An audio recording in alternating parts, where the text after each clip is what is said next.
What is up, guys? I am the Gorgeous Gorilla. It is a pleasure to have your company once again. So I was playing PS4 the other day, and I went on the PS Store, and there was a sale going on, so I had a look at all the games that were on sale, and one of them was Titanfall 2. So I went ahead and bought Titanfall 2, and I've played it probably for 6 hours now in a couple days, so I've played it a lot. This game is great. You could probably even say that I've become addicted. But I was playing last night, and I'm waiting in a lobby, trying to find a game, and I'm waiting for at least 5 minutes just to find one single game. So I have a look at the player counts, and there's my answer. No one is playing this game. So this video today, I've given it a title, Dear EA, because I want EA to hear it, even though I know they're probably not going to. But I'm going to have a bit of a rant here, because this game is absolutely amazing, and it's been absolutely shit on by mainly EA. So I think it's probably best to basically go through a list of the ways EA pretty much fucked up this game and screwed over Respawn Entertainment. For those of you who don't know who Respawn are, they're the developers of Titanfall and Titanfall 2. The first reason, and yeah, it's the main one really, is the release date of Titanfall 2. Titanfall 2 is a main competitor to games you would have thought last year like Infinite Warfare and Battlefield 1. Obviously, they're the other two first-person shooters. And they're coming out 2 weeks apart from each other. So when does EA decide to release Titanfall 2? Right in the middle of those two release dates. Why? What are you thinking?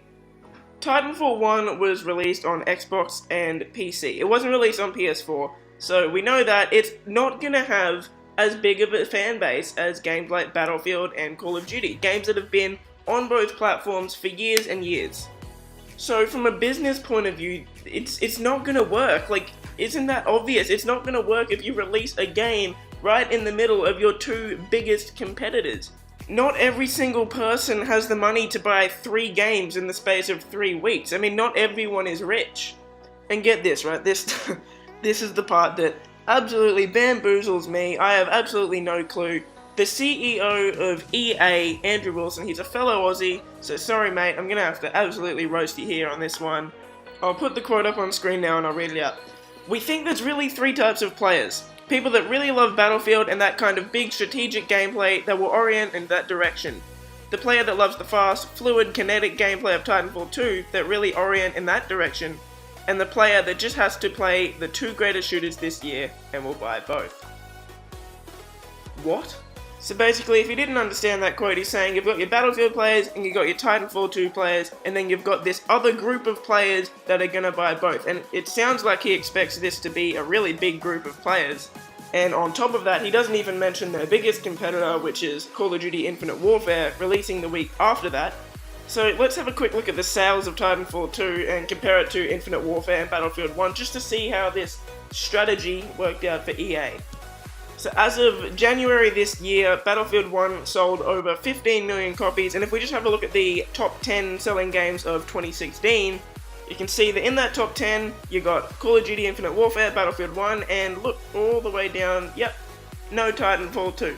And for a game that's won multiple multiplayer Game of the Year awards for 2016, that's really not good enough, and it's mainly EA's fault, because they're the ones publishing and they're the ones that determine the release dates.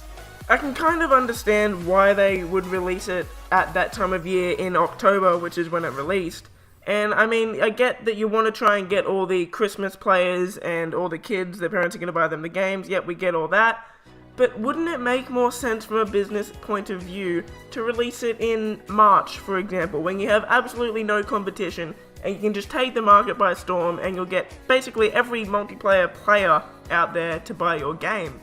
So okay, we get it, the release date was bad for Titanfall 2, and that's really stuffed it in a lot of ways, okay? We get that, we know that, let's just put that to aside for a moment. That can't be the only reason that Titanfall 2 didn't sell as well as it should have.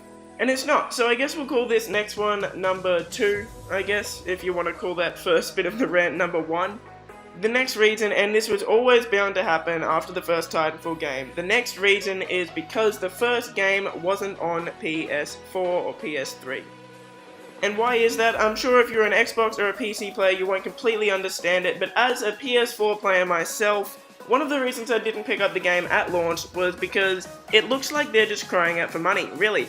So if you think from my point of view, or from a PlayStation player's point of view, you look at them bringing the game to PlayStation and you think, didn't do as well as you wanted without PS4, huh?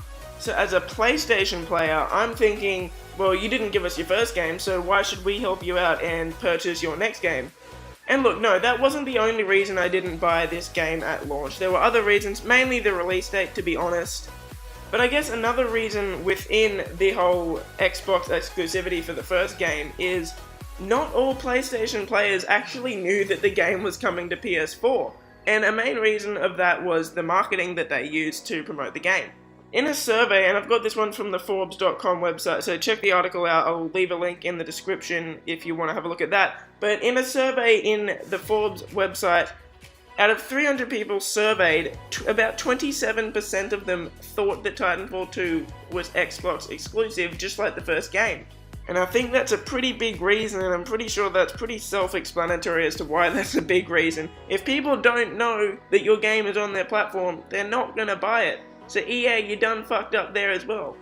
Now look, that's probably gonna be the end of my rant, and I just want to finish off by saying, I'm not trying to attack EA with this, alright? I know it kind of sounds like it, but I'm saying it purely because I actually really love Titanfall 2, and I kind of feel bad for the developers of the game that it didn't sell as well as it should have, because this is a really, really good game, and if you haven't picked it up, I would recommend doing it. There's lots of sales going around, you can probably pick it up for pretty cheap.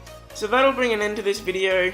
If you enjoyed, make sure to like, comment, subscribe, share, do all that. It does help me out a lot, so please do that if you have an extra second. But as always, GG, and I'll catch you guys in the next video.